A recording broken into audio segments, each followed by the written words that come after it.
বিসমিল্লাহির রহমানির রহিম। আজকে হচ্ছে 2 জুন 2026। আমাদের বাংলাদেশ বার কাউন্সিল লিখিত ব্যাচের সুনির্দিষ্ট প্রতিকার আইনের ক্লাস আমরা শুরু করতে যাচ্ছি এবং আজকে আমরা আলোচনা করব দলিল বাতিল। আমাদের যে সাজেশনের সুনির্দিষ্ট প্রতিকার আইন যে সাজেশন, সেই সাজেশনের 6 নম্বর প্রশ্ন দেখেন। দলিল বাতিলকরণের মামলা দলিল অবৈধ ঘোষণা চেয়ে ঘোষণামূলক মামলা এর পার্থক্যমূলক বৈশিষ্ট্য কি কি। এ জায়গা বলছে যে দলিল বাতিলের মামলা আর ঘোষণামূলক মামলার মধ্যে পার্থক্য কি কি। আর কোন দলিলের তফসিল বর্ণিত ভূমিতে দখলে না থাকা সত্ত্বেও বাদীর দায়েরকৃত উক্ত দলিল বাতিলের কেবলমাত্র ঘোষণামূলক মামলা আইনত রক্ষণীয় কি। মানে দখলে নাই কিন্তু শুধু দলিল বাতিল চাইছেন, বা দখলে নাই দলিল অবৈধ মর্মে ঘোষণা চাইছেন, এই মামলা কি চলবে কিনা যুক্তি সহ আলোচনা করুন। তো প্রশ্ন যাই থাক না কেন, আমরা আগে একটু দলিল বাতিল কি এটা একটু জানিয়ে আসেন। দলিল বাতিল অর্থ, আমরা গত ক্লাসে চুক্তি রদ পড়ছি যে কোনো বিষয়ে যদি দুই পক্ষের মধ্যে একটা চুক্তি হয়, এই চুক্তিটা হয়তো লিখিত আর বাতিল যোগ্য। লিখিত আর বাতিল যোগ্য। তো দলিল বাতিলের মামলা করা যায় বাতিল বা বাতিল যোগ্য চুক্তি বা দলিলের ক্ষেত্রে। চুক্তি রদের মামলা করা যায় তো শুধু বাতিল যোগ্য চুক্তির ক্ষেত্রে। আর বাতিলের মামলা করা যায়, আর দলিল বাতিলের মামলা করা যায় যদি কোনো দলিল বা চুক্তি বাতিল হয় বা বাতিল যোগ্য। বাতিল মানে কি, যেটা শুরু থেকেই বাতিল। আমার বিরুদ্ধে একজন একটা জাল দলিল তৈরি করছে, আমি এটা জানি যে জাল, এরকম কোন দলিলের কোনো অস্তিত্ব থাকার কথা না, তাহলে এই দলিলটা তো শুরু থেকেই বাতিল। তাহলে আমি এই জায়গায় কি মামলা করব? দলিল বাতিলের। আবার যে চুক্তিটা বাতিল যোগ্য, যেখানে চুক্তি রদের মামলা করা যায়, সেখানে দলিল বাতিলের মামলাও করা যায়। এমসিকিউ পরীক্ষার জন্য গুরুত্বপূর্ণ যে দলিল বাতিলের মামলা কোন ধরনের দলিলের ক্ষেত্রে করা যায়, যে দলিলটা বাতিল বা বাতিল যোগ্য। আর চুক্তি রদের মামলা শুধু বাতিল যোগ্য চুক্তির ক্ষেত্রে। বুঝতে পেরেছেন? এখন মূল কথা হলো যে কোন দলিল বাতিল, এটা আমি বুঝবো কিভাবে? বাতিল যোগ্য তো গত ক্লাসে বুঝাইছি যে প্রথম দিকে ঠিকঠাক আছে, কিন্তু যে ক্ষতিগ্রস্ত হয়েছে সে যদি মনে করে এটা বাতিল করতে পারে। যেরকম যে ভুল বর্ণনা দিয়ে চুক্তি, তারপরে আপনার আহ প্রতারণা করে চুক্তি, অনুচিত প্রভাব খাটাইয়া চুক্তি। তাহলে দলিল বাতিলের মামলা আমি কখন করব? দলিল বাতিলের মামলা হলো আপনি একজন সাধারণ ব্যক্তি, বা আপনি একজন ব্যক্তি, আপনি একটা জায়গার দখলে থাকেন, হঠাৎ করে এলাকাবাসীর প্রভাবশালী কয়েকজন এসে দেখাচ্ছে যে আপনার বাবা বেঁচে থাকা অবস্থায় এই জমি তাদের কাছে বিক্রি করে গেছে, এবং এই যে এই দলিলটা রেজিস্টার্ড, নিবন্ধিত, তাও দেখাচ্ছে। কিন্তু আপনি তো জানেন যে আপনার বাবা জীবনও এরকম কোন দলিল কাউরে করে দেয় নাই। তাহলে ওই দলিলটা যদি কার্যকর থাকে, আপনি তো জানলেন, ওই দলিলটা যদি কার্যকর থাকে, আপনি যদি কোনো পদক্ষেপ না নেন, একটা সময় গিয়ে ওই দলিলের বিষয়বস্তু কি হয়ে যাবে? বৈধ হয়ে যাবে। কারণ দলিল বাতিল বা বাতিলযোগ্য দলিল বাতিলের মামলার তামাদি মেয়াদ হলো 3 বছর। আপনি জানলেন যে জাল দলিল তৈরি করছে, জানার পরেও চুপ আছেন, 3 বছর পরে এটা কি হয়ে যাবে? বৈধ হয়ে যাবে। তো তাহলে যদি কোনো দলিল বাতিল অথবা বাতিলযোগ্য থাকে, তাহলে করতে হয় দলিল বাতিলের মামলা। এবং দলিল বাতিল সম্পর্কে আলোচনা করেছে সুনির্দিষ্ট প্রতিক্রিয়া আইনের 39 ধারায়। কত ধারায়? 39 ধারায়। এখন শুনেন আগে, আপনার বিরুদ্ধে যদি কেউ জাল দলিল তৈরি করে, তো আপনার প্রতিকার হলো দুইটা। হয় আপনি দলিল বাতিলের মামলা করবেন, না হলে দলিলটি অবৈধ এবং জাল মর্মে ঘোষণার জন্য ঘোষণামূলক মামলা করবেন 42 ধারায়। আবার বলি, ঠান্ডা মাথায় শুনেন, আপনার বিরুদ্ধে যদি কেউ জাল দলিল তৈরি করে, তাহলে আপনার হাতে প্রতিকার কয় ধরনের মামলা? 2 ধরনের। একটা হলো দলিল বাতিলের 39 ধারা, আর একটা হলো দলিলটি জাল এবং অবৈধ মর্মে ঘোষণার জন্য কি মামলা? ঘোষণামূলক মামলা। এটা কত? 42। এখন কথা হলো, কখন আমি 39 ধারা মামলা করব আর কখন আমি 42 ধারার মামলা করব? খুব ঠান্ডা মাথায় শুনতে হবে। এ জায়গা যদিও লেখা আছে, আমি আগে একটু বুঝাই নিচ্ছি। যদি ওই জাল দলিলের আপনি একটা পক্ষ হন, মানে যে জাল দলিলটা তৈরি করছে, ওই জাল দলিলের এক পক্ষ হলেন কি আপনি, তাহলে আপনাকে অবশ্যই দলিল বাতিলেরই মামলা করতে হবে। এখন যদি বলেন স্যার পক্ষ কি, ধরেন রথিন সাহেব একটা জমির মালিক, উনি দখলে আছে। এখন রথিন সাহেবের এক জ্যাঠা ওনার একটা দলিল দেখাইছে যে রথিন, তোমার পিতা বেঁচে থাকা অবস্থায়, আচ্ছা ওনার জ্যাঠা না, ওনার পিতা না, বলতেছে যে রথিন, তোমার বাবা যে বছর পরলোক গমন করে তার পরের বছর তুমি আমার কাছে এই জমি বিক্রি করছিলা। এই যে দেখো, এই মানে উনি তো আর বলতেছে যে সঠিক দলিল, এই যে দেখো তুমি আমার কাছে 10 লাখ টাকা এই জমি বিক্রি করছো, এই যে তোমার স্বাক্ষর, এই যে আমার স্বাক্ষর, আবার এই দলিল নিবন্ধিত।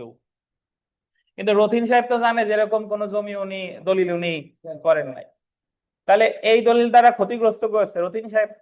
এই দলিলের একটা পক্ষকে, এই দলিলের দাতা রথিন সাহেব না, গ্রহীতাকে ওই লোক। তাহলে এক্ষেত্রে 42 ধারা মামলা করলে হবে না, দলিল অবৈধ জাল মর্মে ঘোষণামূলক মামলা করলে হবে না। কি করতে হবে? দলিল বাতিল। কেন? কারণ অবৈধ জাল দলিলের পক্ষ একটা ক্ষতিগ্রস্ত ব্যক্তি। বুঝেছেন? কিন্তু যদি এরকম হতো যে জাল দলিল তৈরি করছে, ওই জাল দলিলে ওই লোক বলতেছে যে তোমার পিতা বেঁচে থাকা অবস্থায় আমারে জমি বিক্রি করে গেছে, তাহলে ওই জায়গায় দাতা হলো রথিন সাহেবের পিতা, আর গ্রহীতা হলো ওনার জ্যাঠা। তাহলে এই জাল দলিল দ্বারা ক্ষতিগ্রস্ত যদিও রথিন সাহেব, কিন্তু রথিন সাহেব কি জায়গা কোনো এই দলিলের পক্ষ না। সো ওনার এই ক্ষেত্রে দলিল বাতিলের মামলা করার প্রয়োজন নাই। কি করতে হবে? অবৈধ এবং জাল মর্মে ঘোষণামূলক। বুঝতে পারেন কিনা? আবার বলি, এখন যদি বলেন স্যার আমি দলিল বাতিল করলে ক্ষতি কি, বা দলিল বাতিল না করে ঘোষণামূলক করলাম, আমার লাভ কি? ভাই, দলিল বাতিলের মামলা করতে হলে আপনার কোর্ট ফি দেওয়া লাগে, অ্যাডভোকেট কোর্ট ফি 10 লাখ টাকার উপর মূল্যানুপাতিক কোর্ট ফি দিতে হবে। আর ঘোষণামূলক লাগে কত টাকা? ফিক্সড কোর্ট ফি 300 টাকা প্রতি ঘোষণার জন্য, 300। তাহলে আপাতত শিখলেন কখন দলিল বাতিল মামলা করবে? যখন জাল দলিলের একটা পক্ষ পক্ষ হইলে দলিল বাতিল, আর পক্ষ না হইলে 42 ধারায় অবৈধ এবং জাল মর্মে ঘোষণামূলক মামলা। এটুকু বুঝেছেন? আর একটা জিনিস বুঝতে হবে, আমি পক্ষ না থাকলে তো দলিল বাতিলে মামলা করার দরকার নাই, এটা তো শিখছি। কিন্তু পক্ষ নাই ঠিক আছে, কিন্তু দেখবো যে ওই জাল দলিলটা কি নিবন্ধিত কিনা, রেজিস্টার্ড কিনা। জাল দলিলের এক পক্ষ রথিন সাহেবের পিতা, আর এক পক্ষ তো ওই ব্যক্তি, কিন্তু জাল দলিলটা যদি নিবন্ধিত হয়, কি হয় বলেন? রেজিস্টার্ড হয়। তাহলে অবশ্যই আপনাকে দলিল বাতিলের মামলাই করতে হবে। তাহলে পক্ষ না হলে দলিল বাতিল মামলা করা লাগে না, বাট পক্ষ না হইলেও একটা ক্ষেত্রে লাগে। সেই ক্ষেত্রটা কি? নিবন্ধিত। এখন যদি বলেন স্যার কেন? কারণ দলিল বাতিলের মামলা করার পরে যখন আদালত দলিলটা বাতিল করবে, ওই ডিক্রির কপি রেজিস্ট্রেশন অফিসে যাবে। রেজিস্ট্রেশন অফিসে গেলে সংশ্লিষ্ট কর্মকর্তা ওই ডিক্রি দেখা জাল দলিলের যাবতীয় তথ্যাবলী কি করবে? মুছে ফেলাবে। কিন্তু আপনি যদি ঘোষণামূলক মামলা করেন, ঘোষণামূলক মামলার ডিক্রি জীবনও রেজিস্ট্রেশন অফিসে যাবে না, এবং জাল দলিলের তথ্যাবলী জীবনও মুছা হবে না। তাহলে আমি দলিল বাতিলের মামলা করব কখন? যদি জাল দলিলের একটা পক্ষ ক্ষতিগ্রস্ত পক্ষ হয়, আর ক্ষতিগ্রস্ত পক্ষ না হোক সমস্যা নাই, কি দলিলটা যদি কি হয়? নিবন্ধিত হয়। তা আমরা এলো বেসিক বুঝাইলাম, আমরা একটু পড়ি, তাহলে আস্তে আস্তে আরো ভালো বুঝবো। দেখেন, সাধারণ অর্থে দলিল বাতিল বলতে কোন দলিলকে অকার্যকর বা অবৈধ বলে ঘোষণা করা। সুনির্দিষ্ট প্রতিকার আইনে আন্ডারলাইন করবে 39 ধারায়। কত ধারায়?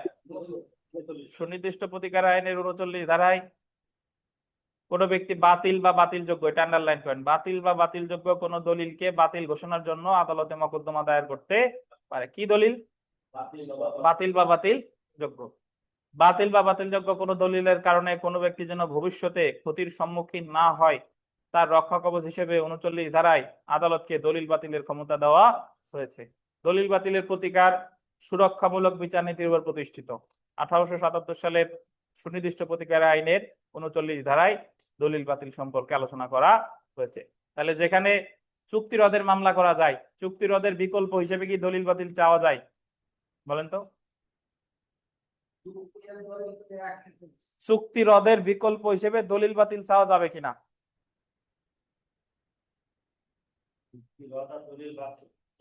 চুক্তি রদের মামলা যে জায়গা করা যায়, সে জায়গা আমি চুক্তি রদের মামলা না করে দলিল বাতিলের মামলা করতে পারবো কিনা?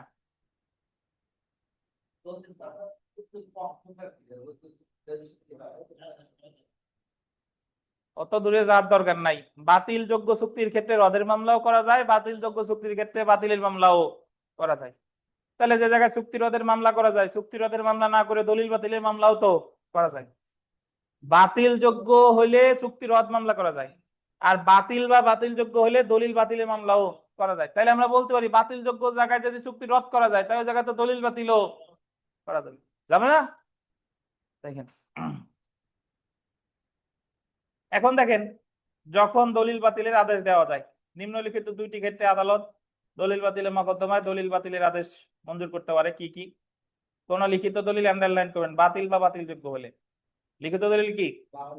বাতিল বা বাতিল যোগ্য। আর চুক্তি রদের ক্ষেত্রে পড়ছিলাম লিখিত দলিল বাতিল যোগ্য হলে, নাকি? যদি বাদী যুক্তিসঙ্গত আশঙ্কা থাকে যে এরূপ দলিল যদি অনিষ্পন্ন অবস্থায় ছেড়ে দেওয়া হয়, তাহলে তার গুরুতর ক্ষতির কারণ হতে পারে। বাদী আশঙ্কা করতেছে যে সে যদি কোনো মামলা টামলা না করে, তাহলে ভবিষ্যতে তার কি হবে? গুরুতর ক্ষতির কারণ হতে পারে। আমরা একটা উদাহরণ করি। ক কে জমি প্রদান করে, ক জমি দিয়েছে কারে? করে। খ জমিটি গয়ের নামে উইল করে মারা যায়, খ আবার এই জমিটা উইল করছে গামার নামে, ঠিক আছে? এরপরে ঘ ঘনশ্যাম জমির দখল গ্রহণ করে এবং এই মর্মে একটি জাল দলিল পেশ করে যে তার পক্ষে জিম্মাদার হিসেবে খ কে উক্ত জমি হস্তান্তর করা হয়েছিল। অ্যাকচুয়ালি জমির মালিক তো বর্তমানে গণেশ, মানে গামাজে গণেশ, গ সমান সমান গণেশ ধরি, গণেশ। কিন্তু ঘনশ্যাম জমির দখল নিছে এবং একটা জাল দলিল পেশ করে দেখাইছে যে যে গণেশে যে জমি উইল করছে, এই জমি অ্যাকচুয়ালি মানে দেওয়ার কথা ছিল কারে? ঘনশ্যামরে। গ এই জাল দলিল বাতিলের জন্য আদালতে কি করতে পারে? মকদ্দমা দায়ের করতে পারে, কারণ উইল অনুসারে এই জমির মালিককে গণেশ, কিন্তু ঘনশ্যাম মানে ঘ সে দখল গ্রহণ করে একটা জাল দলিল দেখাইছে যে খ কে উক্ত জমি হস্তান্তর, খ কে তার পক্ষে মানে ঘনশ্যামের পক্ষে এই জমি ক দিছিল কারে? খরে। গ এই জাল দলিল বাতিলের জন্য আদালতে মকদ্দমা দায়ের করতে পারে। এখন যদি বলেন স্যার গ মামলা করবে কেন? কারণ বর্তমানে জমির মালিক কে? উইল সূত্রে গ না, তাহলে দলিল বাতিলের মামলা করবে কে? গ। বুঝতে পারছেন?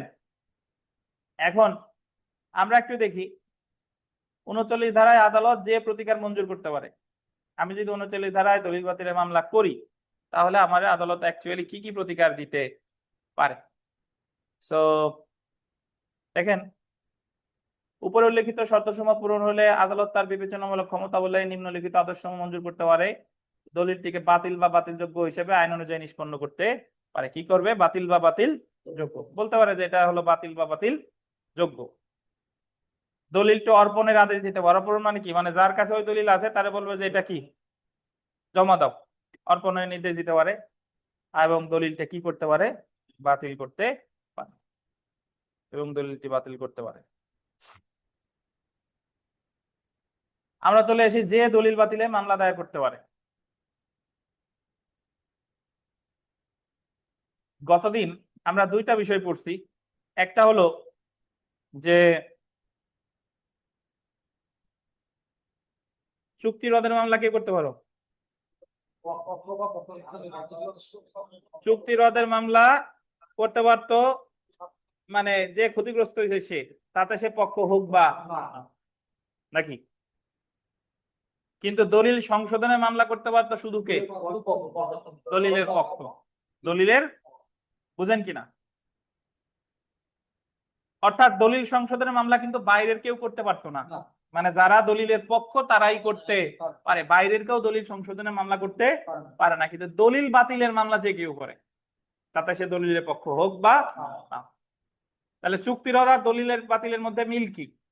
চুক্তি রদের মামলাও যে কেউ করতে পারে, দলিল বাতিলের মামলাও কি যে কেউ করতে পারে, কিন্তু দলিল সংশোধনের মামলা পারে কে? শুধুমাত্র। এই যে দেখেন ৩৯ ধারায় দলিল বাতিলের প্রতিকার শুধুমাত্র দলিলের পক্ষ সমূহের মধ্যে সীমাবদ্ধ না। অর্থাৎ একমাত্র দলিলের পক্ষরা যে দলিল বাতিলের মামলা করতে পারবে তা না, বরং যে কোনো ব্যক্তি যার বিরুদ্ধে দলিলটি বাতিল বা বাতিল যোগ্য বা যে ব্যক্তি উক্ত বাতিল বা বাতিল যোগ্য দলিলের কারণে ক্ষতিগ্রস্ত হতে পারে, সে দলিলটি বাতিলের জন্য ৩৯ ধারায় মকদ্দমা দায়ের করতে পারে। ৩৯ ধারায় নিম্নলিখিত ব্যক্তিগণ দলিল বাতিলে মকদ্দমা দায়ের করতে পারে। কে? দলিলের পক্ষ বা যে কোনো ব্যক্তি যার বিরুদ্ধে দলিলটি বাতিল বা বাতিল যোগ্য বা যে ব্যক্তি উক্ত বাতিল বা বাতিলযোগ্য দলিলের কারণে ক্ষতিগ্রস্ত হতে পারে। তাহলে সহজ কথায় বললে, হ্যাঁ আসসালামু আলাইকুম,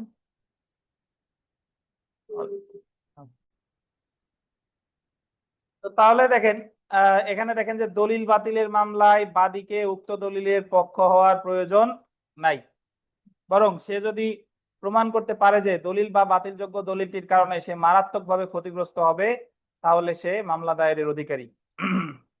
মন্দিরের জমি ক্ষমতা বহির্ভূত বিক্রয়কে বাতিল ঘোষণা করার জন্য সেবায়েত মামলা করতে পারে। যেমন লাগছে মন্দিরের জমি যদি কেউ ক্ষমতা বহির্ভূত ভাবে বিক্রি করতে চায় তাহলে মামলা করতে পারে সেবায়েত। সেবায়েত হলো ওই সহায় সম্পত্তি যে দেখাশোনা করে, যেরকম মুসলিম আইনে যে ওয়াকফ করে, ওয়াকফ যে ওইটা ওই ওয়াকফকৃত সম্পত্তি যারা দেখাশোনা করে তারা বলে মুতাওয়াল্লি। বুঝতে পারছেন? তাহলে মোট কথা ওই দলিল দ্বারা যে ক্ষতিগ্রস্ত হবে সেই দলিলে বাতিলের মামলা করতে পারবে, তাতে সে দলিলের পক্ষ হোক বা না হোক। এখন পক্ষ না হইলে যদি দলিল বাতিলের মামলা করতে চান তাহলে অবশ্যই হতে হবে সেই দলিলটা কি নিবন্ধিত। আর পক্ষ হইলে তো আর নিবন্ধিত দরকার নাই, পক্ষ হইলে সরাসরি দলিল বাতিলের মামলা করা যাবে।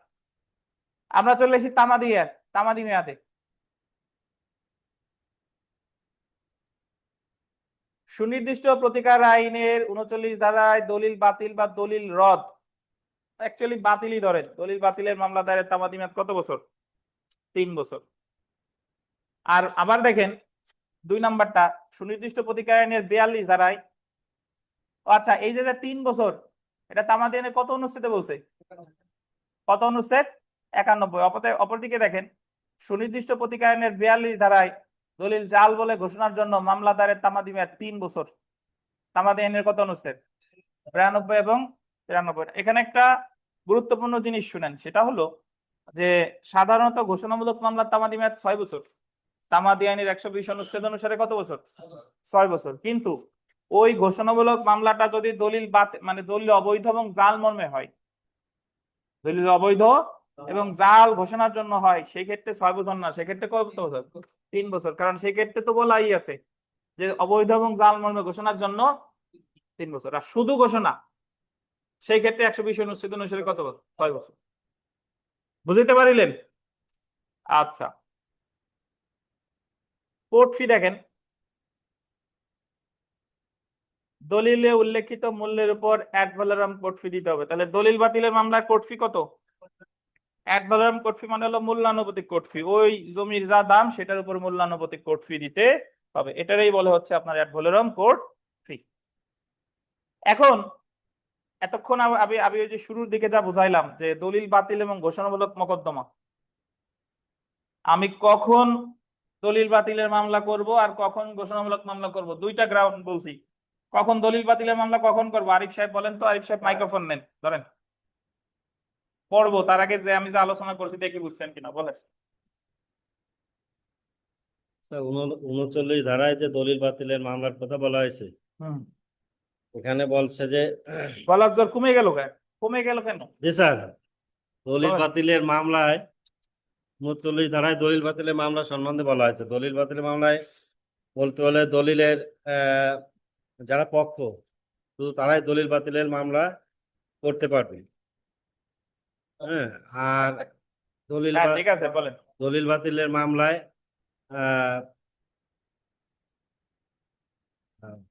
বলছে যে কত দলিল বাতিলটি অবশ্যই নিবন্ধিত হতে হবে। দলিল বাতিলটি নিবন্ধিত হইতে হবে না, দলিলটি ঠিক মতো অবশ্যই মনে নাই, এখন দেখতেছেন তার ভালো দলিলটি করে দেখা নিবন্ধিত যায় না। হতে হবে। এই রবিউল সাহেব দেন দেন। দলিলের লাগানো পক্ষ যদি হয় তাহলে দলিল বাতিল সে মামলা করতে পারবে, হ্যাঁ, আর যদি পক্ষ যদি না হয় নিবন্ধন হইতে হবে। পক্ষ না, ও না পক্ষ আমি নাই, সমস্যা নাই, তাইলে আমার ওই জাল দলিলটা কি হইতে হবে? নিবন্ধিত হইতে নিবন্ধিত। হবে। এছাড়া অন্যান্য সকল ক্ষেত্রে মামলা করতে হবে দলিলটি জাল এবং অবৈধ মর্মে ঘোষণার জন্য কি মামলা? ঘোষণামূলক ঘোষণামূলক মামলা। খুব সহজ জিনিস, কিন্তু জটিল করলে অনেক জটিল। আচ্ছা, তো এখন আমরা যদি এখানে একটু দেখিয়ে আসেন যে দলিল বাতিল এবং ঘোষণামূলক মামলা, যদি কোনো ব্যক্তি অপর কোনো ব্যক্তির বিরুদ্ধে কোনো অবৈধ বা জাল দলিল তৈরি করে, কি তৈরি করে? অবৈধ বা জাল দলিল তৈরি করে, তবে সংক্ষুব্ধ ব্যক্তির দুটি প্রতিকার আছে। কয়টা? দুইটা। যথা 39 ধারায় দলিল বাতিলের মোকদ্দমা করা, অথবা 42 ধারায় দলিলটি অবৈধ জাল মর্মে ঘোষণামূলক মকদ্দমা করা নাকি?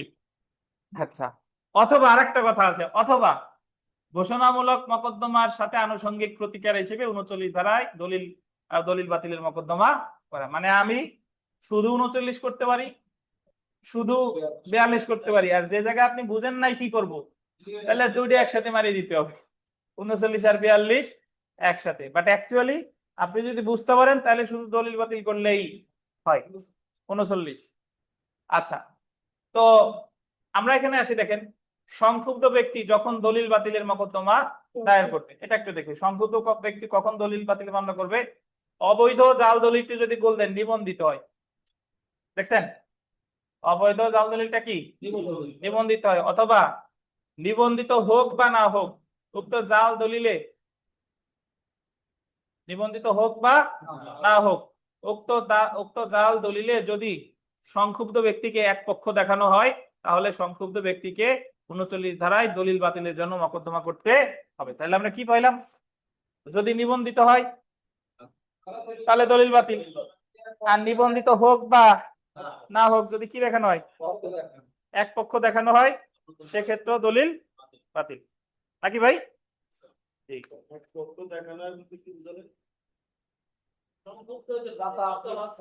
এক পক্ষ দেখানো হয় বলতে দেখি আপনারা একজন মাইক্রোফোন নিয়ে বুঝান, কে বুঝাইতেছেন ওনারা একটু বোঝান দিয়ে, এক পক্ষ কি কেমনে হয়? রতিন সাহেব বুঝান, আমারে না ওনারে, আরিফ সাহেবরে বুঝান এক পক্ষ কেমনে হয়।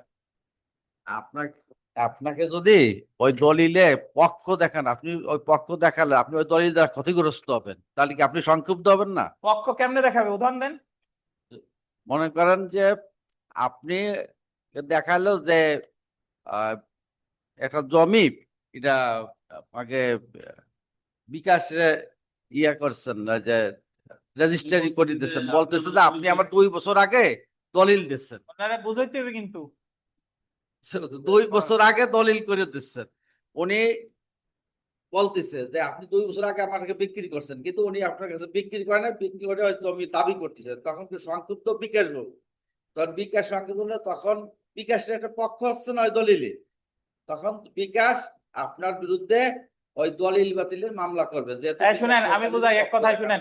এই আপনি আপনার পৈতৃক বাড়িতে আছেন, হঠাৎ করে ওই আপনার মানিকদা গ্রামে যার সাথে জ্ঞানজাম, সে একটা দলিল করে আইনে আপনারে দেখাচ্ছে, দেখাইয়ে বলতেছে যে এই যে দেখো আরিফ, তুমি 2 বছর আগে আমার কাছ থেকে টাকা পয়সা নিয়ে আমারে দলিল করে দিছো, এখনো তুমি বাড়ি ছাড়তেছো না, তাড়াতাড়ি বাড়ি থেকে চলে যাও।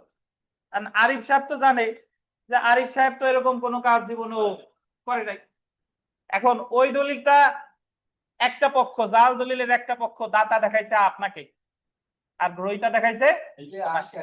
তাহলে এই ক্ষেত্রে আপনি কি জাল দলিলের একটা পক্ষ না? তাহলে আপনাকে ওই দলিল নিবন্ধিত না হলেও, ধরেন ওই দলিল রেজিস্টার্ড না, তবুও আপনাকে কি করতে হবে? দলিল বাতিলের মামলা করতে হবে। এবার বুঝেছেন? আচ্ছা, তো তাহলে অবৈধ জাল দলিলটি যদি নিবন্ধিত হয়, এটা তো পড়লাম। উল্লেখ্য যে নিবন্ধিত দলিল বাতিল করলে, এটা দেখেন উল্লেখ্য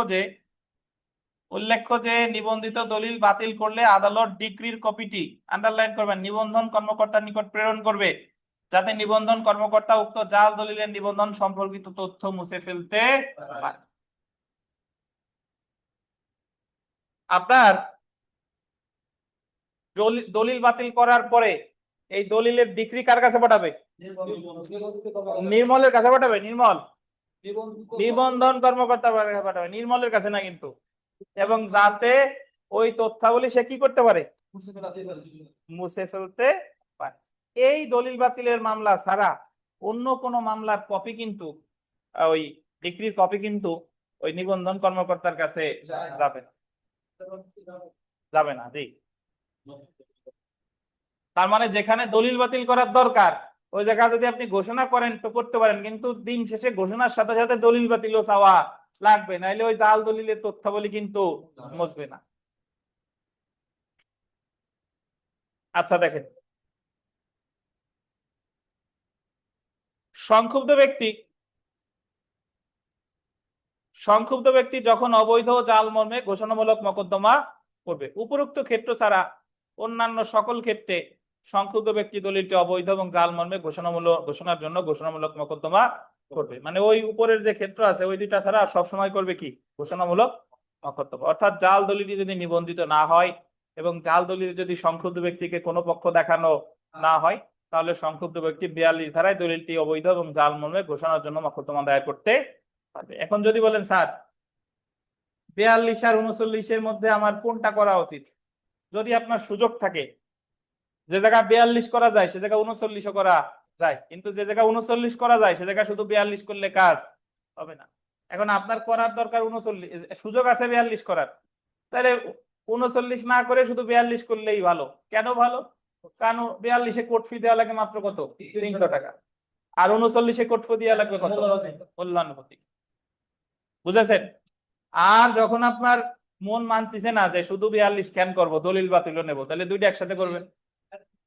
ওই যে বিয়ের সময় কোর্টে যারা বিয়ে করতে আসে, মেয়ে ছেলে নিয়ে বিয়ে করতে আসে না, আপনারা বিয়ে করান, তাহলে ওরে যদি বলেন যে আমি কাজী এনে একবারে পড়াই দিচ্ছি, ওর অনেকের মন মানে নাই যে একটা এফিডেভিটও করা হোক, একটা নোটারিও করা হোক, কিন্তু ওই যে কাজী আনলি কিন্তু আর কাউরে লাগে না, কিন্তু ও যে বেশি বোঝে যে একটা নোটারি করলি মনে হয় আরো জোর হবে না।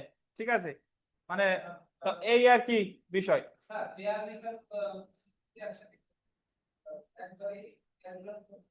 জি, স্যার এটা একটা উদাহরণ দেবো, কোনটা? যে সংক্ষুব্ধ ব্যক্তিকে যদি কোনো পক্ষ দেখানো না, এটা উদাহরণ দেবো তাই? আচ্ছা, ধন্যবাদ। সেম উদাহরণ, ওই যে আপনার এলাকার যে শত্রু আগের বার এসে কইছিল যে আরিফ তুমি তো 2 বছর আগে এই জমি আমার কাছে বিক্রি করছো, তাইলে আমরা গেছিলাম কিসে, 39-এ। কিন্তু এবার ওইটা বলে নাই, সে এসে বলতেছে যে আরিফ সাহেব আপনার পিতা বেঁচে থাকা অবস্থায় এই জমি আমার কাছে এত টাকা বিক্রি করে গেছে। এক পক্ষ হলো পিতা আর এক পক্ষ হলো ওই লোক, কিন্তু ক্ষতিগ্রস্ত হচ্ছেন আপনি। এখন ওই দলিলটা জাল, দলিলটা আবার নিবন্ধিতও না, রেজিস্টার্ডও না, তাহলে আপনি ওই দলিলটা তো আপনি পক্ষও না আবার রেজিস্টার্ডও না, তাহলে কি মামলা করলে হচ্ছে? শুধু 42 ধারায় ঘোষণামূলক মামলা দায়ের করলে হচ্ছে। বুঝছেন কিনা?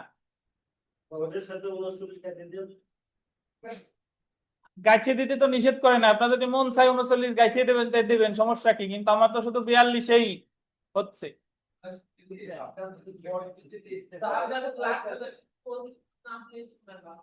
দেখেন, চলে আসি পরীক্ষার যে প্রশ্ন, যেখানে যেটা জানতে চাইছে যে দলিল বাতিলকরণের মামলা ও দলিল অবৈধ ঘোষণা চেয়ে কেবল ঘোষণামূলক মামলার পার্থক্য। এই যে আমরা এতক্ষণ যে আলোচনা করলাম এই দুইটার মধ্যে অ্যাকচুয়ালি কি পার্থক্য আছে, তো এই দুইটার ভিতর কি পার্থক্য আছে আমরা একটু মুখে মুখে মিলাই। আছেন মেইন পার্থক্য, ওই দলিল বাতিলের মামলা 39 আর ঘোষণামূলক মামলা 42। দলিল বাতিলের ক্ষেত্রে পক্ষ হওয়া লাগে বা নিবন্ধিত হওয়া লাগে নাকি, কিন্তু ঘোষণামূলক মামলার ক্ষেত্রে পক্ষ হওয়া লাগে না, নিবন্ধিত হওয়া লাগে না। দলিল বাতিলের মামলা কোর্ট ফি কত? অ্যাড ভ্যালোরাম কোর্ট ফি, কিন্তু ঘোষণামূলক মামলা কোর্ট ফি কত? ফিক্সড 300 টাকা। এটারে বলে ক্যান্সেলেশন অফ ইনস্ট্রুমেন্ট, এটারে বলে ডিক্লারেটরি সুট। এটার একটা উদাহরণ, এটার একটা উদাহরণ। দলিল বাতিলের মামলার ডিক্রি নিবন্ধন অফিসে পাঠানো হয়, কিন্তু ঘোষণামূলক মামলার ডিক্রি নিবন্ধন অফিসে পাঠানো হয় না। 5টা বেশি হয়েছে।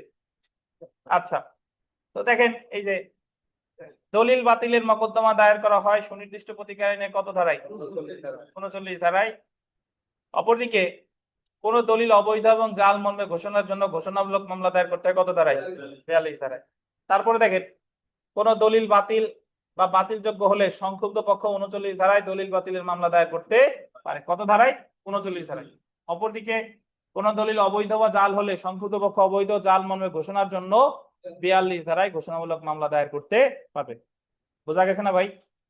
অবৈধ জাল দলিলটি যদি নিবন্ধিত হয় অথবা নিবন্ধিত হোক বা এই জায়গায় নাটা বাদ পড়ে গেছে, হোক বা না হোক,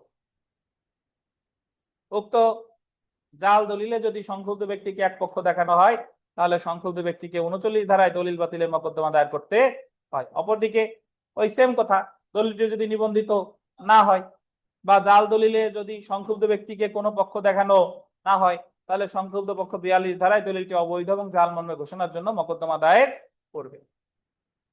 তারপরে দেখেন 4 নাম্বার, দলিল বাতিলের ডিক্রি নিবন্ধন অফিসে পাঠানো হয়। অপরদিকে অবৈধ জাল মর্মে ঘোষণার জন্য ঘোষণামূলক মোকদ্দমার ক্ষেত্রে এই বিধানাবলী হবে হয়েছে ল হবে, এই বিধানাবলী প্রযোজ্য নয়। তাহলে ঘোষণামূলক মামলার কপি কি পাঠানো হয়? পাঠানো হয় না। দলিল অবৈধ বা জাল ঘোষণা হলো মূল প্রতিকার, যেখানে দলিল বাতিল হলো আনুষঙ্গিক প্রতিকার। এই কথাটা একটু এরকম কেন, ধরেন কোথাও আপনি একটা ওই যে মামলা করছেন, মানে 42 ধারা মামলা করছেন। আমরা 42 ধারা তো সামনে বিস্তারিত পড়বো। 42 ধারা মামলার একটা নিয়ম আছে যে 42 ধারা চাইলেই হবে না, সাথে সাথে আমার যদি আনুষঙ্গিক প্রতিকার চাওয়ার সুযোগ থাকে অবশ্যই কি চাইতে হবে? আমার কি চাইতে হবে? আনুষঙ্গিক প্রতিকার চাইতে হবে। ধরেন এই শুনেন, আপনি জাল দলিলের পক্ষ না, ঠিক আছে, কিন্তু জাল দলিলটা নিবন্ধিত। আপনি 42 ধারা মামলা করছেন, শুধু 42 করলে জায়গা হবে? কি চাওয়া লাগবে? 39 চাওয়া লাগবে। তাই বলতেছে অবৈধ বা জাল ঘোষণা হলো মূল প্রতিকার, যেখানে দলিল বাতিলকরণ হলো কি? আনুষঙ্গিক প্রতিকার। তারপর দেখেন দলিল বাতিলের ক্ষেত্রে মূল্যানুপাতিক কোর্ট ফিস প্রদান করতে হয়। অপরদিকে ঘোষণামূলক মোকদ্দমার ক্ষেত্রে কি দিতে হয়? নির্ধারিত কোর্ট ফি প্রদান করতে হয়। এই প্রশান্ত সাহেব কেমন আছেন? আপনি তো দীর্ঘদিন পরে দেখলাম আপনাকে। বসেন, কি হয়েছিল আপনার? এই রোদের ভিতর ধান টান কাটে বেঁচে আছেন?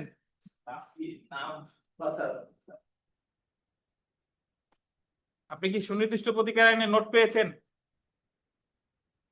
তাহলে আপাতত বসেন, এই কাছাকাছি একজনের বসেন, ওনারটা দেখেন, যাওয়ার সময় নিয়ে যান। এখন তো প্রিন্টের সময় নাই, দেখেন যে কোনো একজনের কাছে একটু বসেন।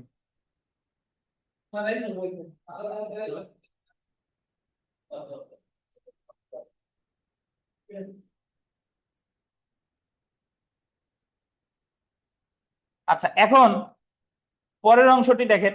এই জায়গা বলছে কি যে দখল ব্যতীত শুধুমাত্র দলিল বাতিলের ঘোষণামূলক মোকদ্দমা পরীক্ষা আপনারা যত প্রকার বিভ্রান্ত করতে চায়, মোটামুটি প্রশ্ন দিয়ে তত প্রকারে বিভ্রান্ত করবে। এই জায়গা বলছে কি দখল ব্যতীত শুধুমাত্র দলিল বাতিলের ঘোষণামূলক মোকদ্দমা। বাতিলও লেখছে আবার কি ঘোষণামূলক লেখছে। তো অ্যাকচুয়ালি যে জিনিসটা আপনারা বুঝাইছে সেটা হলো যে আপনি দখলে নাই। এখন শুধু অবৈধ এবং জাল মর্মে ঘোষণামূলক মামলা করলে হবে কিনা? আপনি ওই যে দলিলটা জাল করছে ওই জাল দলিলের দখল, ওই সম্পত্তি বিরোধী সম্পত্তির দখলে নাই। এখন আপনি শুধু ওই দলিল বাতিল মানে ওই অবৈধ এবং জাল মর্মে ঘোষণা চাইলে হবে কিনা? আপনি তো দখলেও নাই, হবে? হবে না। শুধু ঘোষণা চাইলে হবে না, সাথে কি চাওয়া লাগবে? দলিল বাতিলও চাইতে, মানে দখলও চাইতে হবে। দলিল বাতিল চান আর না চান কি চাইতে হবে? যদি নিবন্ধিত হয়, নিবন্ধিত না হয়, পক্ষ না হয়, তাহলে তো আমার দলিল বাতিল চাওয়ার দরকার নাই। অবৈধ জাল মর্মে ঘোষণা চাইলেই হচ্ছে, কিন্তু দখলে নাই, তাহলে আমার কি চাইতে হবে? দখল চাইতে হবে। কিন্তু নিবন্ধিত, ওই দলিলটা জাল দলিলটা নিবন্ধিত, শুধু ঘোষণামূলক মামলা করছেন আবার দখলেও নাই, তাহলে 42 তো করছেন, 39 লাগবে, আবার কত? 8ও লাগবে। দখল সে কত? 8। বাতিলের জন্য কি 39, আর অবৈধ জাল মর্মে ঘোষণার জন্য কত? 42। এখন যদি বলেন যে স্যার এই জায়গা তো 42 আর 8 করলেই হয়, হ্যাঁ 42 আর 8 করলে হয়, বাট ওই যে যদি দলিল বাতিল রেজিস্টার্ড হয় তাহলে তো ওই কপি কোথায় যেতে হবে? নিবন্ধন অফিসে। তাহলে নিবন্ধন কপি অফিসে যাইতে হলে আপনি তো দলিল বাতিলের মামলা 39 না করলে কিন্তু হবে না। গভীর আলোচনা, মানে আপনি এমনি পড়ে কিন্তু বোঝা কষ্টসাধ্য। এই যে দেখেন, কোন দলিলের তফসিল বর্ণিত ভূমিতে আন্ডারলাইন করবেন দখল না থাকা সত্ত্বেও বাদীর দায়েরকৃত উক্ত দলিল বাতিলের কেবলমাত্র ঘোষণামূলক মামলা আইনত রক্ষণীয়। এটার অর্থ কি? মানে আপনি যদি দখলে না থাকেন শুধু 42 ধারায় ঘোষণামূলক মামলা করলে কোনো কাজ হবে না। কারণ দেখেন, কারণ সুনির্দিষ্ট প্রতিকার আইনের 42 ধারায় বলা হয়েছে যেখানে বাদী শুধুমাত্র সত্যের ঘোষণা ছাড়াও আরো প্রতিকার দাবি করতে পারত। কি বলছে? সত্যের ঘোষণা ছাড়াও আরো প্রতিকার দাবি করতে পারতো, কিন্তু তা করা হতে বিরত থাকে, সেখানে আইনত তেমন ঘোষণা দিবে না। যেহেতু বাদী দলিলের তফসিল বর্ণিত ভূমিতে দখলে নেই, সেহেতু উক্ত দলিল বাতিলের শুধুমাত্র ঘোষণামূলক মোকদ্দমায় আনুষঙ্গিক প্রতিকার হিসেবে দখল ও প্রার্থনা করতে হবে। যেহেতু বাদী আনুষঙ্গিক প্রতিকার হিসেবে দখল প্রার্থনা করতে পারত, কিন্তু প্রার্থনা করা হতে বিরত থাকে, সেহেতু উক্ত ভূমির দলিল বাতিলের শুধুমাত্র ঘোষণার মোকদ্দমাটি রক্ষণীয় হবে না। রক্ষণীয় মানে হবে না মানে কি, চলবে না। রতন চন্দ্র বনাম জিন্নাতুন নাহার 61 DLR এডি 116 মামলার রেফারেন্স যদি মনে না থাকে কি লিখবেন? উচ্চ আদালতের নজিরে আছে যে মামলায় বলা হয়েছে, এই মামলায় বলা হয়েছে যে বিরোধীয় জমিতে বাদী তার সত্ত্ব ও অধিকার প্রথমে প্রতিষ্ঠা করা ব্যতীত বিবাদীর কবলা মিথ্যা ও প্রতারণামূলক মর্মে শুধুমাত্র ঘোষণা বাদী পেতে পারে না। আপনার মামলার কাহিনী মনে না থাক বা না থাক এইভাবে লিখে দিবেন যে বিচারিক নজিরে আছে যে যদি কোথাও দখল এবং সত্ত্ব চাওয়ার সুযোগ থাকে, দুইটা একসাথেই চাইতে হবে। শুধু সত্ত্ব চাইলে আদালত কোনো প্রতিকার দিবে না, এই কথাই বলা আছে কোথায়? উচ্চ আদালতের নজির। তারপর দেখেন সাহারা খাতুন বনাম আনোয়ারা খাতুন 1 BCR 126 মামলায় বলা হয়েছে কোন দলিল বাতিল, অবৈধ, প্রতারণামূলক এবং বাদীর উপর বাধ্যকর নয় মর্মে ঘোষণা পেতে বাদীকে অবশ্যই প্রমাণ করতে হবে যে বিরোধীয় সম্পত্তিতে তার আইনগত মর্যাদা বা অধিকার আছে, এবং যতক্ষণ পর্যন্ত না সে এমন অধিকার বা মর্যাদা প্রমাণ করতে পারে ততক্ষণ পর্যন্ত সে এমন ঘোষণা পেতে পারে। আচ্ছা, আলোচ্য প্রশ্নে দলিল বাতিলের ঘোষণা হলো মূল প্রতিকার, যেখানে দখল চাওয়া হলো কি আনুষঙ্গিক প্রতিকার। দলিল বাতিল মর্মে ঘোষণার মোকদ্দমায় যদি আনুষঙ্গিক প্রতিকার প্রার্থনা না করা হয়, আদালত মোকদ্দমাটি খারিজ করতে পারে। তবে ন্যায় বিচারের স্বার্থে, এটা ইম্পর্টেন্ট, ন্যায় বিচারের স্বার্থে মোকদ্দমার আন্ডারলাইন করবেন যে কোনো পর্যায়ে, ন্যায় বিচারের স্বার্থে মোকদ্দমার যে কোনো পর্যায়ে আদালত আরজি সংশোধনের নির্দেশ দিয়ে উক্ত আনুষঙ্গিক প্রতিকার আরজিতে অন্তর্ভুক্ত করার নির্দেশ দিতে পারে। তাহলে যদি আপনি মামলা করে ফেলছেন, দখল চান নাই, 42 ধারা মামলা করে ফেলছেন, এখন আমার উপায় কি? আরজি সংশোধনের আবেদন করে দখলের বিষয়টা অন্তর্ভুক্ত করার চেষ্টা করব। আদালতের নির্দেশ কর্মে উক্ত আরজি সংশোধন করে দখল প্রার্থনা করে নির্ধারিত সময়ের মধ্যে দাখিল না করা হলে আদালত মোকদ্দমাটি কি করে দিবে? জি, 6/17 আরজি সংশোধনের আবেদন করতে হয়। শুনেন, এই জায়গায় আরো একটা প্রতিকার আছে, যে জায়গায় আপনি ঘোষণা চাইছেন, দখল চান নাই। একটা আমরা শিখছি কি আরজি সংশোধনের আবেদন করা যায় নাকি? আরো প্রতিকার আছে। আর একটা প্রতিকার হলো 23 আদেশের এক বিধিতে, দেওয়ানি কার্যবিধির 23 আদেশের কত বিধি? এক বিধিতে। এই জায়গা আমি আদালতে বলবো যে ওনার আমার মামলায় ফর্মাল ডিফেক্ট আছে, রীতিশুদ্ধ ত্রুটি। যে ওনার আমার মামলা তো চলতেছে, বাট এই মামলা চললে আলটিমেটলি আমি কোনো প্রতিকার পাবো না, আমার এই জায়গা দখল চাওয়ার সুযোগ ছিল। তাই এই মামলাটা 23 আদেশের এক বিধিতে আপনি প্রত্যাহারের অনুমতি দেন। কিসের জন্য? যাতে আবার আমি দাখিল করতে যাই। তাহলে উনি যদি অনুমতি দেয় তাহলে আবার দাখিল করতে পারবেন, কিন্তু উনি যদি, আপনি অনুমতি না নিয়ে প্রত্যাহার করছেন, যে পুনরায় দায়ের করবেন এই অনুমতি না নিয়ে প্রত্যাহার করছেন, তাহলে কিন্তু মামলা কনস্ট্রাকটিভ প্রেজুডিকেটা দ্বারা পারিত। তাহলে আরিফ সাহেব মাইক্রোফোন ধরেন। আপনি একটা জমির দখলে ছিলেন, আপনি মালিক, আপনারা বেদখল করেছে, বেদখল করেই ক্ষান্ত হয় নাই, ভুয়া একটা সত্ত্বের দলিল তৈরি করছে। এখন আপনি শুধু দলিলটি অবৈধ জাল মর্মে ঘোষণার জন্য 42 ধারা মামলা করছেন, কিন্তু আপনি তো দখলে নাই, দখল চান নাই। এখন আপনার উকিল সাহেব ভুল করে ফেলছে, মামলা চলতেছে, এই মুহূর্তে আপনার কি প্রতিকার আছে বলেন? হ্যাঁ, মামলা যদি হয়েই যায়, মামলা যদি হয়ে যায় এবং মামলা যদি দেখা যায় শুধু আমি ওই দখলে নাই, কিন্তু দেখা গেল কি যে ঘোষণামূলক মামলা করা হয়েছে। এখন ঘোষণামূলক মামলা করা হলে এই মুহূর্তে আমারে আদালত কোনো কিছুই দেবে না, যদিও দেয় তাহলে স্যার ওইটা আমার পক্ষে কোনো কার্যকারী হবে না, যেহেতু আমার ওইটা দখলে না, আমার ওই দখলটা চাইতে হবে ওই মামলার মতো। প্রশ্ন তো আমি করলামই, আপনি উত্তর দেন। উত্তর আছে স্যার, ওই যদি আমার ওইটা হয় তাহলে মামলাটা প্রত্যাহার করে ওই যে ফর্মাল ডিফেক্ট আছে ওইটারে আমাকে মামলা পুনরায় আবার প্রত্যাহার করা তো প্রত্যাহার শুধু করলেই হয়ে যাবে? পুনরায় দাখিলের সত্ত্বে প্রত্যাহার হতে হবে। প্রত্যাহার না করে আর কি প্রতিকার আছে? ওটা তো সংশোধনী আছে কি সংশোধন? ওইটা স্যার ওই যে আর্জি সংশোধন সেটা বলেন, এত কথা না বলে বলেন স্যার আর্জি সংশোধন করা যায়, সংশোধন প্রত্যাহার করে পুনরায় দাখিল করা যায় তো আমরা পড়ে আছি স্যার দেওয়ালে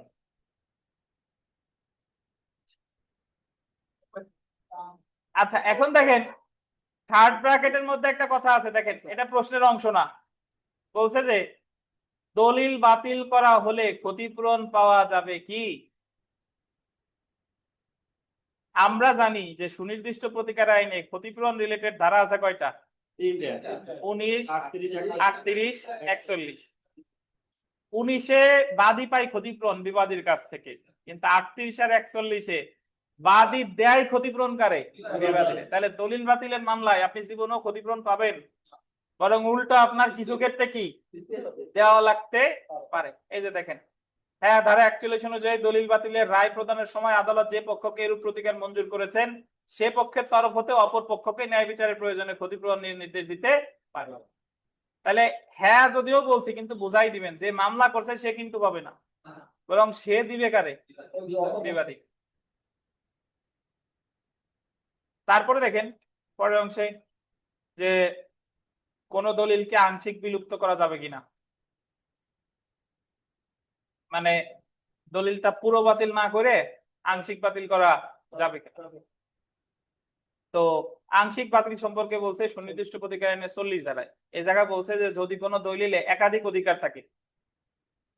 কত অধিকার?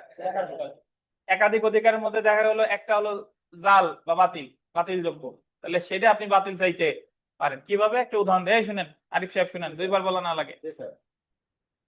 রথিন সাহেব জমি বিক্রি করছে 101 আর 102 দাগের জমি রবিউল সাহেবের কাছে,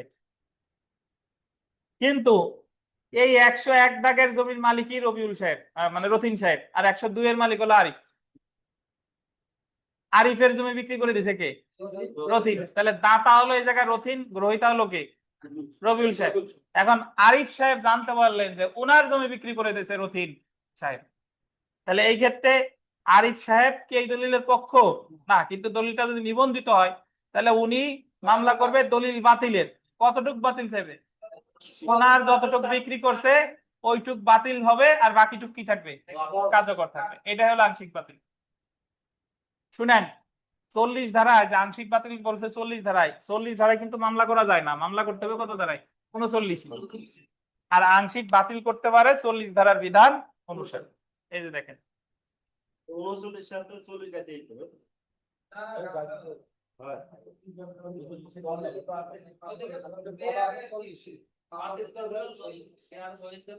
দেখেন, হ্যাঁ সুনির্দিষ্ট প্রতিকার আইনে 40 ধারা অনুযায়ী কোন দলিলের আংশিক বিলুপ্ত সম্ভব।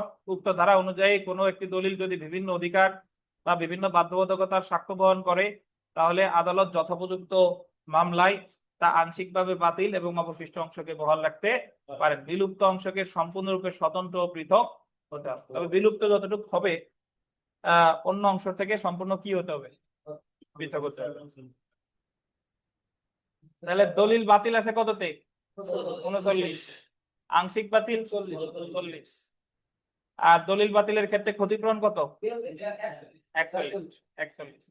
এই বিশ্বজিৎ সাহেব দলিল বাতিলের ক্ষেত্রে স্যার আমি এনে 41 আর 40 সাথে 41 সাথে করব না তাও কথা ওনার জানে। আমারে তো এই যে শুধু আমার দাগ ঢুকই নিয়ে আপনি তো বুঝেনই নাই, আপনার টাক ঢোকাই নিয়ে আপনি ক্ষতিপূরণ চাবেন 39 ধারা মামলায়। আমি আমার ওয়াইরালি করব না 39 ধারা মামলায় বাদী ক্ষতিপূরণ পায়, বাদীর আরো উল্টো কি দিতে হয়। আপনি পরে তার বিরুদ্ধে অন্য ধারায় ক্ষতিপূরণ মামলা করবেন, কিন্তু দলিল বাতিলের মামলায় তো ক্ষতিপূরণ চাওয়া যাবে না। আপনার মাথা আগে বোধহয় একটু ঝামেলা হয়েছে বোধহয়। আরে ভাই শুধু 40 ধারায় কি মামলা করা যায়? আমি তো বললামই প্রথমে, পেছান কেন?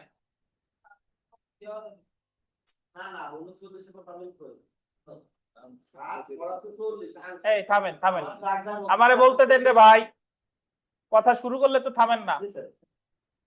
সুনির্দিষ্ট প্রতিকার আইনের মামলা করা যায় কোন কোন ধারায় শুনেন, আপনি জানেন কিন্তু ভাব ধরেন। 12 থেকে 30 পর্যন্ত অধ্যায় মামলা করা যায় 12 ধারায়। আংশিক কার্য সম্পাদনের কথা বলছে 14, 15, 16, কিন্তু জীবনও 14, 15, 16 মামলা হবে না। মামলা হবে কততে? 12তে। দলিল সংশোধনের মামলা 31 থেকে 34 মামলা হবে কত ধারায়? 31। চুক্তি রদের মামলা 35 থেকে 38 যাই থাক না কেন মামলা হবে কত? 35। 39 থেকে 41 হলো দলিল বাতিল, মামলা হবে কততে? 39-এ। ঘোষণামূলক আছে 42, 43 মামলা হবে কততে? 42-এ। নিষেধাজ্ঞা আছে 52 থেকে 57 মামলা হয় 54 আর 55-তে। এই তো কথা। মানে আপনি আংশিক চান আর যা চান, দলিল বাতিল তো চাইতে হবে 39-এ। ওই মামলায় আপনি যে রেফারেন্স দিবেন ওরা 40 ধারা এই কথা।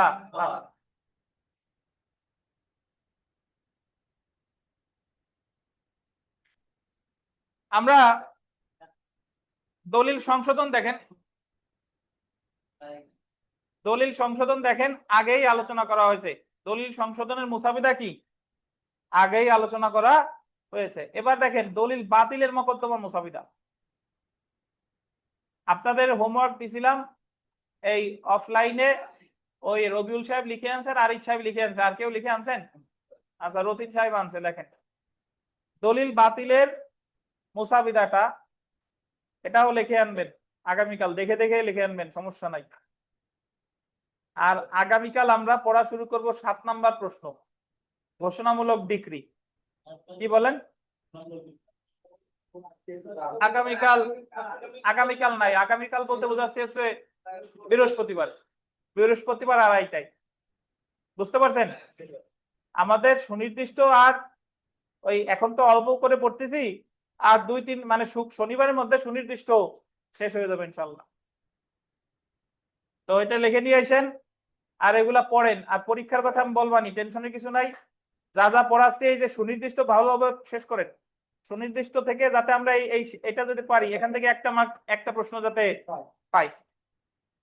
আর অনলাইনে অনেকে হোমওয়ার্ক দেখান নাই, এটা লিখে দেখায়েন আমাকে পিডিএফ আকারে।